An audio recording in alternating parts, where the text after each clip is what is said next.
Millions watched across the country as Representative Jasmine Crockett, poised and unwavering, faced Chief Justice John Roberts in a congressional hearing that would not just challenge the Supreme Court, but shift the very foundation of American judicial power.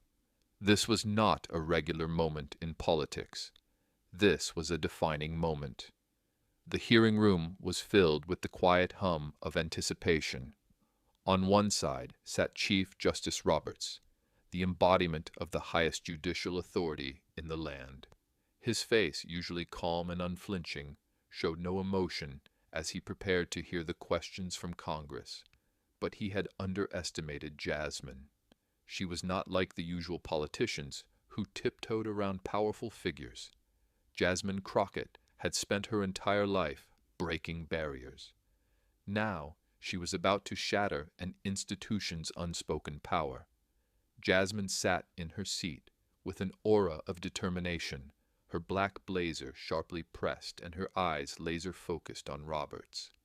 A small shining gold cross hung from her neck, a symbol of her grounded faith and unwavering commitment to truth. She wasn't just prepared for this moment, she was born for it. In her hands, she gripped a thick binder full of records, facts, and irrefutable evidence that was going to challenge the man who sat before her. As her name was called, Jasmine stood slowly but with authority. The moment she rose from her seat, it was clear that this was no ordinary congresswoman. She wasn't simply stepping into a room filled with reporters and lawmakers. She was stepping into the arena of power, ready to confront it head-on. "Mr. Chief Justice!" Jasmine's voice rang out clear and firm, cutting through the silence in the room. "I believe the American people deserve to know if the Supreme Court still answers to the law, or to the donors behind closed doors." With those words, she immediately set the stage for what was to come. The room fell even quieter, if that was possible. The tension was palpable. Jasmine wasn't asking a simple question. She was demanding the truth from the most powerful judge in the country. Roberts, unfazed on the outside, couldn't hide the flicker of uncertainty in his eyes. He knew this moment was different. He knew this wasn't just another standard hearing. Jasmine continued, flipping open her binder to reveal page after page of damning evidence. "You've accepted invitations to private retreats, funded by groups who later filed amicus briefs in front of your court," she said, her voice steady and calm, yet powerful. "You've failed to disclose gifts that, by any civilian standard, would raise red flags. And yet, we are told that your honor is beyond reproach." With every word, Robert's composed demeanor started to falter. His hands, once neatly folded in front of him, now rested uneasily on the table. His usual air of untouchable authority was slipping. But Jasmine didn't stop there. When lower courts are bound by codes of conduct, but the highest court is not, that's not balance. That's untouchable power, she said, her words a blunt force against the very fabric of the institution. She was speaking not just to Roberts, but to the system. She was speaking to a nation that had begun to lose faith in the courts, in the system of justice that was supposed to be the pillar of democracy. Jasmine wasn't just asking about ethics. She was asking about power. Who held it, and whether it was being wielded responsibly. "Isn't justice supposed to be blind, not selectively mute?" She asked, her final statement a direct challenge to the Chief Justice. The room was silent, so silent that it felt suffocating. The weight of Jasmine's words lingered in the air like a heavy fog, wrapping itself around every person in that room. This wasn't just a political exchange. This was a reckoning. It was a moment that demanded attention, that demanded action. But Roberts, for a brief moment, couldn't find the words to respond. His expression remained neutral, but his discomfort was evident. Slowly, Roberts adjusted his microphone, his movements deliberate, almost as though he was calculating how to respond. He was no longer the imposing figure who had sat at the helm of the highest court in the land for so many years. In front of Jasmine, his stature seemed smaller, his power less certain. When he spoke, his voice was smooth, but it lacked the confidence it had carried moments before. "Congresswoman," he began, "I don't believe individuals who have not earned the requisite legal and constitutional gravitas should attempt to lecture the Supreme Court on ethics." The words he chose were calculated, but Jasmine wasn't deterred. She remained completely composed, her eyes locked onto his with an intensity that cut through his polished exterior. Unqualified, he had called her. It wasn't just a statement, it was an insult. A word used to diminish, to silence, to dismiss. But Jasmine didn't let him. She didn't react with anger. She didn't raise her voice. Instead, she sat there, her hands resting calmly in front of her, her face an unreadable mask. The only sound in the room was the faint rustle of pages as she calmly turned to the next document in her binder. The silence between them stretched on. 10 seconds. 10 seconds of pure, unshakable control. The weight of those seconds, the tension in the air, felt like an eternity. It was in those moments that power shifts. It was in those moments that true strength is revealed. And Jasmine, sitting across from the most powerful man in the room, had already taken control. It wasn't her voice that commanded the room, it was her silence. A silence that spoke volumes. And then, with deliberate precision, she broke it. "Chief Justice," she said again, her voice soft but unwavering. "For the sake of clarity, because clarity matters in a courtroom, doesn't it?" The words weren't just a question, they were an invitation to face the truth. Jasmine had already made her point. Now she was making sure Roberts understood it. Her gaze never wavered. It was steady, unflinching. It was the gaze of someone who had seen the truth for what it was and refused to let it be hidden any longer. Roberts, now visibly uncomfortable, shifted in his seat. He didn't respond immediately. His usual confidence had all but evaporated. Instead, he offered a weak deflection. "My statement was meant to reflect a general standard," he said. But the words felt hollow. They didn't carry the same weight they had before. The power had shifted, and now it was Jasmine who held it. She didn't react to his deflection. She didn't interrupt. She just waited, her expression calm, her eyes locked on his. "That's not clarity," she said finally, her voice smooth but filled with intent. "That's cowardice dressed up in legal syntax." Jasmine wasn't backing down. She wasn't giving him an inch. She wasn't letting him hide behind his legal jargon or his carefully constructed words. "If this were a courtroom," she continued, her tone unwavering, "you would demand an answer on the record, and yet here, in front of Congress, you dodge with semantics." Her words landed with the precision of a well-aimed arrow. Roberts, once the towering figure of judicial authority, was now on the defensive. Jasmine didn't need to raise her voice. She didn't need to resort to theatrics. She was speaking the truth. And in that moment, the truth was more powerful than any gavel or robe could ever be. She leaned forward, her voice steady and low. "If I, as a sitting member of this body, can be targeted, intentionally or not, then what does that say to every person who doesn't have a microphone in front of them? The truth is, Chief Justice, you don't get to decide who's qualified. The people do." The room was silent, but this time it wasn't an uncomfortable silence. It was a silence filled with understanding. People were beginning to realize what was happening. Jasmine wasn't just speaking for herself. She was speaking for everyone who had ever been dismissed, for everyone who had ever been told they weren't qualified to be in a room, for everyone who had ever been silenced by power. Roberts, still sitting across from her, remained motionless. His hands, which had once been so composed, were now gripping the edge of the table. His shoulders, once squared and proud, now appeared slightly hunched, as though the weight of Jasmine's words had begun to press down on him. He wasn't the one commanding the room anymore. He was defending himself in it. And that, Jasmine knew, was victory. The tension in the room was palpable. Even though the words were spoken calmly, the weight of them reverberated through the walls, shaking the room to its core. Jasmine Crockett's voice was steady and unwavering, but the truth in her words was undeniable. As the silence hung heavy in the air, everyone in the room knew that something had shifted. Something fundamental had changed. Chief Justice Roberts was no longer the unassailable figure that everyone had once believed him to be. He wasn't the towering authority he had been mere moments ago.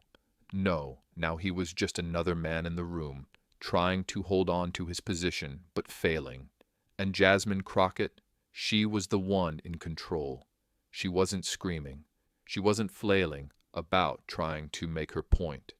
She was simply laying out the facts, with the kind of authority that couldn't be denied. Roberts, however, wasn't ready to admit defeat. Not yet. He had spent decades at the top of the judicial ladder, and he wasn't about to lose face in front of the nation without a fight. So he did what many in power do when cornered. He deflected. He tried to retreat into the comfort of vague statements and legal jargon. He attempted to sidestep the challenge she had so expertly laid out in front of him. But it wasn't enough. The room wasn't buying it. The country wasn't buying it. Jasmine Crockett had come into that room knowing exactly what she was up against. She knew the power dynamics, the traditions, and the way things had always been done. But she also knew that if she didn't challenge the system, if she didn't confront it head on, nothing would ever change. And so she pressed on. "Chief Justice," she said, her voice cool but filled with precision, "you say your words were meant to reflect a general standard. But let me be clear. There is nothing general about the way you spoke to me. Nothing." Her eyes locked with his once more. It wasn't just a challenge. It was a declaration. She wasn't backing down. She wasn't going to let him weasel his way out of this. Jasmine had already done what most people would never dare to do. She had called out the highest court in the land for its corruption, its secrecy, and its cozy relationship with the very people it was meant to hold accountable. But Jasmine didn't stop there. She wasn't satisfied with just calling him out. She wanted to expose the system. She wanted to show the world that this wasn't just about one man, one judge, or one moment. No, this was about a deeper, more insidious problem. A problem that had plagued the justice system for decades. And she wasn't going to let it go unchallenged. With a deliberate movement, she pulled up another piece of evidence. She had already laid the groundwork. Now it was time to drive the point home. "I'm not here to lecture you on ethics, Chief Justice," Jasmine continued, her voice steady. "I'm here to ask you why the highest court in the land, the one that is supposed to be a beacon of justice, is not held to the same standards as the lower courts. Why is it that you get to sit on your perch, unaccountable, while the rest of the system is bound by rules and codes of conduct?" The question hung in the air, and Jasmine could see the change in Roberts. For the first time in this entire exchange, he was struggling to keep his composure. His usual calm, his usual confidence was cracking. He didn't know how to respond. And Jasmine knew it. She could see it in his eyes. The game had changed. He was no longer the one in control. But he still wasn't ready to admit it. So Roberts leaned in, his fingers once again clasped tightly on the table. His tone, though still calm, carried the weight of someone trying to regain control of a situation that had slipped out of their grasp. "I don't think people who haven't earned the requisite experience or understanding should be questioning the highest court's integrity, he said, his voice smooth, yet filled with an undertone of defensiveness. I believe in the rule of law, and the Supreme Court is the final authority on these matters. But Jasmine wasn't swayed. She knew what he was doing. He was trying to deflect once again. He was trying to wrap himself in the cloak of legal authority, hoping that would shield him from the truth she was presenting. But Jasmine wasn't fooled. She wasn't going to let him hide behind his robes and his titles. She met his gaze once again, her eyes unwavering. And yet you failed to hold yourself accountable. You failed to hold the court accountable. Your authority means nothing if it's not grounded in integrity, she said, her voice soft but powerful. And it's clear to everyone in this room that the integrity of the highest court in the land has been compromised. The silence in the room was deafening. It was a silence that spoke louder than any words ever could. Everyone in that room understood what Jasmine was doing. She wasn't just questioning Roberts' actions. She was questioning the entire system that allowed a man like him to sit at the top unchallenged for so long. She was challenging the very structure of the justice system and demanding accountability, something that had been sorely lacking for too long. Roberts shifted uncomfortably in his seat. His usual composure was slipping away, piece by piece. He could feel the weight of her words. He knew she was right, but he wasn't ready to admit it. Not yet. I'm not here to point fingers, Chief Justice. Jasmine continued, her voice unwavering. I'm here to make sure that the American people know that the Supreme Court is not above the law. No one is. Not even you. The weight of those words settled over the room like a heavy fog. Jasmine wasn't just challenging Roberts. She was challenging the entire concept of unchecked power. She was speaking for every person who had ever been ignored by the system, every person who had been dismissed as unqualified, unworthy of being heard. The tension in the room was palpable. No one knew what would happen next. Would Roberts fight back? Would he continue to deflect? Or would he finally acknowledge the truth that Jasmine had exposed? And then it happened, the moment that changed everything. Jasmine's calm, unflinching demeanor had done what words alone could not. It had cornered Roberts, forcing him to confront the truth of his own actions. For the first time in this exchange, he hesitated. It was a small, subtle movement, but it was enough. It was a crack in the armor, a sign that Jasmine's words had reached him. But instead of seizing the moment, Roberts continued to deflect. I'm not sure what you mean, he said, his voice now lacking the confidence it had carried earlier. My statement was simply about the general standards of ethics. But Jasmine wasn't having it. She wasn't going to let him off the hook. It's not about the general standards, Chief Justice, she said, her voice unwavering. It's about you. It's about the power you hold. It's about the system that allows you to operate with no oversight. And that's why we're all here today. And with those words, the room fell into an even deeper silence. A silence that wasn't just uncomfortable, it was profound. It was the silence of realization. The silence that came when the truth had been laid bare, and there was no denying it. Jasmine's eyes didn't leave his. She didn't look away, she didn't retreat. She simply held his gaze, letting him know that she wasn't backing down. She had come to this room to speak the truth, and she wasn't going to let anyone, not even the Chief Justice, silence her. Roberts could feel the weight of her gaze. He could feel the power that Jasmine had in that moment. He wasn't the one in control anymore. He wasn't the one holding the power.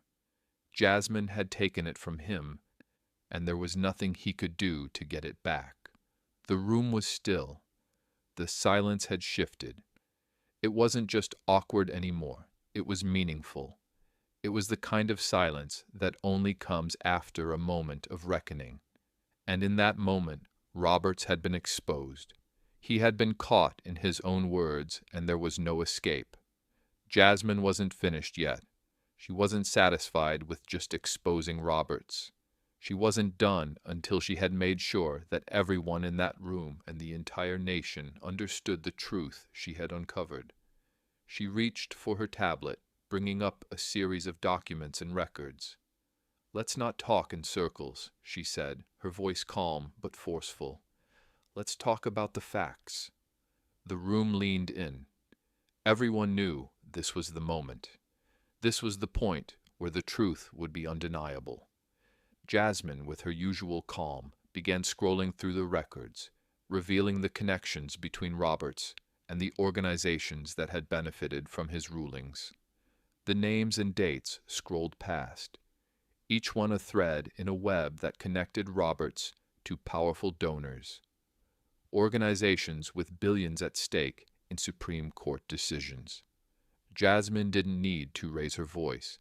She didn't need to make a spectacle of it. The facts spoke for themselves. "This is not speculation," she said. "This is public record. This is the truth. And this truth is what we need to face." The room remained silent. Even Roberts could not find the words to deflect any more. The evidence was too overwhelming. Jasmine had done what no one had dared to do before. She had stripped away the veil of authority that had protected the Supreme Court, revealing the corruption and dishonesty beneath it. But she wasn't done yet. Not by a long shot.